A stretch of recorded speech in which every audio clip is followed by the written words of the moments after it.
Hi guys, how you doing today? Welcome to the channel. I'll be sharing with you a thing and two about diabetes. I hope you enjoy it. Cheers!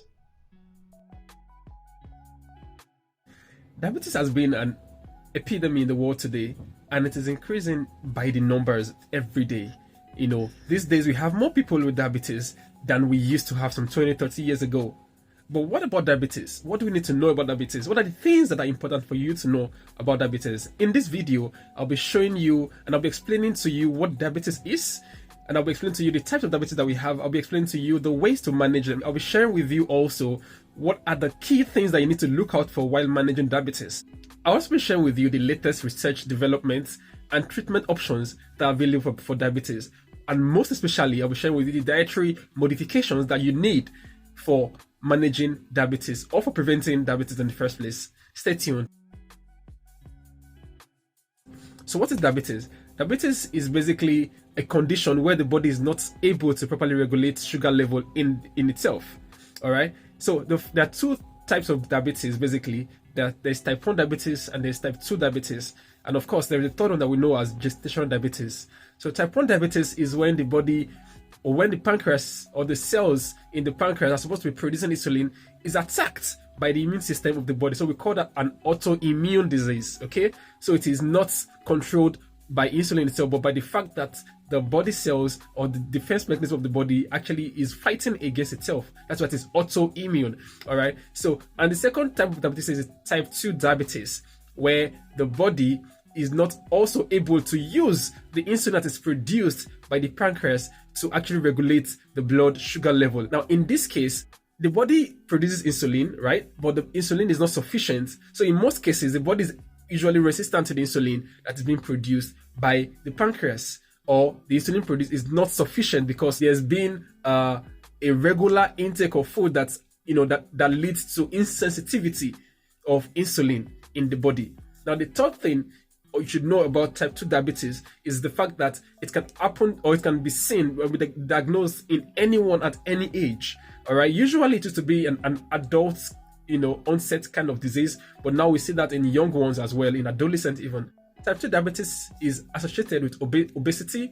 It's associated with sedentary lifestyle. Of course, that means that you're not being active also, and it can also be caused by genetic factors as well. That means that when your parents or your grandparents have lived with diabetes or has battled diabetes, there is a risk or there is an high chance that the children also might get to have diabetes as they grow. Of course, there are combinations of dietary modifications and medications and physical activity can actually help to manage type 2 diabetes. All right. So the third part is the gestational diabetes. It occurs when a woman is in their second or third trimester, of the pregnancy. So basically, it is usually not a concern because it would be gone after the child has been born. All right. But the fact is that most women who actually have gestational diabetes, they are more prone or they are much at risk of having diabetes, type 2 diabetes after some time in their life. A combination of dietary modifications and lifestyle change can be used to actually combat gestational diabetes. And of course, when the baby is being delivered, in most cases, the mothers are usually free from diabetes. Now I'll be sharing with you some symptoms of diabetes. Now, the first thing or the very major symptoms that are known: frequent urination, constant thirst. People usually get thirsty so much at this time. There is fatigue at all times because, of course, the body is not actually able to access the glucose that is present in the blood. So the cells are weak, they're tired, you cannot do any work, right?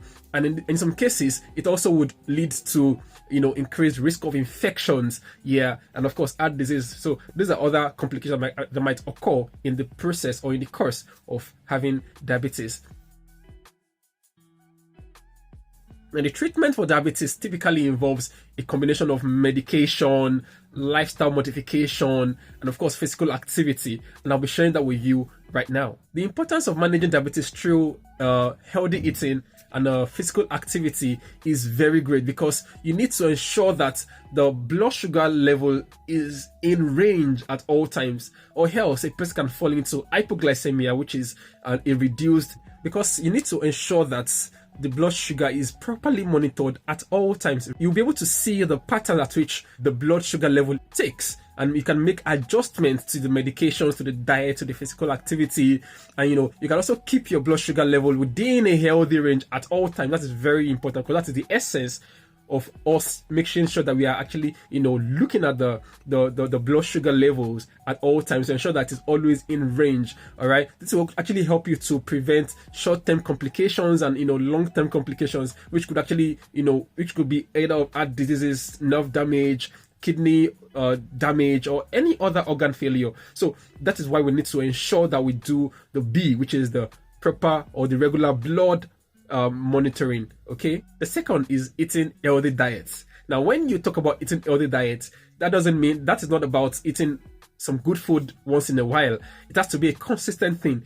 The healthy diets would actually help you to manage blood sugar level very efficiently, because in most cases, the simple carbohydrates that we actually eat, or the simple foods, or the processed food that we actually eat most times, are the causes of insulin insensitivity, are the causes of increased blood sugar levels, of course, because they are ultra processed foods, and then they would rapidly raise the blood sugar levels in seconds. So we need to ensure that we have healthy diet at all times, and engaging in it will also help us to monitor or to control or to efficiently manage the blood sugar levels. Now, the food that you should be eating, in this scenario, in this case, or when you've been diagnosed with diabetes, or when you're trying to manage diabetes, some food you should enjoy are basically the whole plant-based foods, which are foods that are not processed. You can say that the foods that nothing good has been removed from and nothing bad has been added to. These are the whole foods. All right, so you have them in the legumes, you have them in the fruits, you have them in the vegetables, you have them in your grains, right? You have them in your herbs and spices, you have them in your nuts and seeds.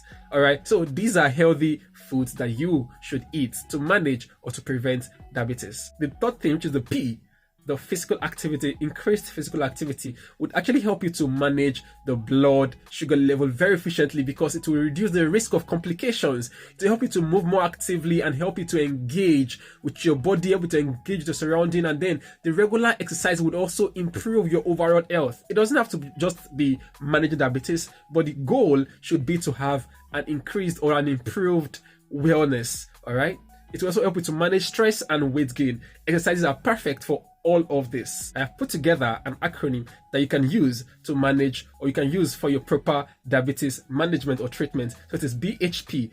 So the first thing you need to understand is that you need to always monitor your blood sugar level. That's the first thing. The blood sugar level monitoring regularly is very important. Then the H is the healthy eating. You need to make sure that you eat healthily at all times. And then the P is the increased physical activity. So with this BHP, you will be able to properly and efficiently manage the blood sugar levels. There are a few complications to not properly managing diabetes. All right, it might come off as something that you really do not give so much consciousness to, but when you leave it, when you do not attend to managing diabetes properly, it can lead to a couple of complications which are really serious in most cases. Uncontrolled diabetes can actually lead to heart disease. It can lead to nerve damages. It can lead to stroke. It can lead to hypertension. It can lead to organ damages, especially the kidneys and the liver. So we need to ensure that you manage diabetes properly. So a few things that you can do to prevent or to manage diabetes, just like the BHP. First of all, you need to properly or to regularly check your blood sugar level. All right, you need to check your blood sugar level, get it checked frequently or regularly. All right, so now we have the HbA1c, which can give you, as far back as 3, 4, 5 or 6 months of how your blood sugar has been doing over the years. And you can actually use the blood sugar test, which is a random, or the fasting blood sugar test. Okay, that also works, right? And you also need to ensure that you follow, a healthy lifestyle practice. Eat healthily, exercise actively, ensure that you do not have processed foods in your diet, and make sure that you drink more water, be active every day.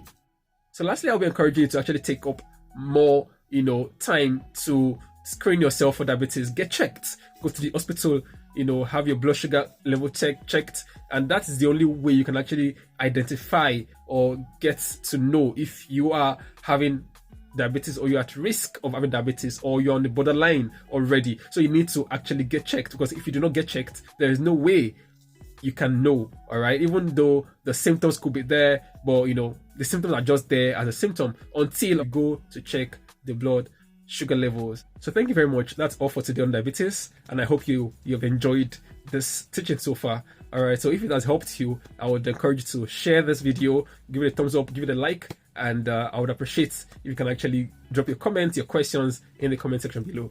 Thank you. Bye.